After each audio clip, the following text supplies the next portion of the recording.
TRP king Pawan Singh का फिर से न्यू गाने का पोस्टर आ गया भाई। हाँ भाई, ये गाना जो होने वाला है बहुत ही बड़े लेवल का गाना है भाई। मैं आप लोग को बता दूं कि जिस गाने का नाम है ओढ़निया ए गोरी।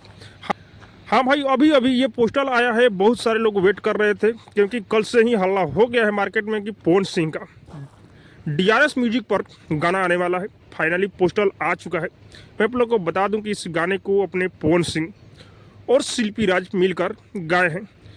लेकिन खुशी का बात यह है कि इस गाने में पवन सिंह के साथ में नजर आने वाली है पवन सिंह की नाजायज साली डिम्पल सिंह।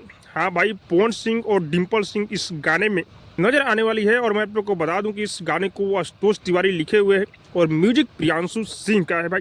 और हाँ, ये जो गाना आने वाला है 16 तारीख को 6:45 पर सुबह में डीआरएस म्यूजिक पर रिलीज होने वाला है। तो आप लोग को दिखाना है पावर कि पवन सिंह का क्या पावर है भाई।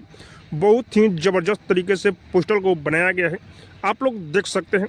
बाकी आप लोग 2 दिन का वेट कीजिए। और हाँ, आप लोग को क्या लग रहा है कमेंट करके जो बताइएगा। और अब तक मेरे चैनल को सब्सक्राइब नहीं किए हैं तो सब्सक्राइब कीजिए, लाइक कीजिए, शेयर कीजिए, क्योंकि मैं भोजपुरी का अपडेट आप लोगों तक पहुँचाता रहता हूँ।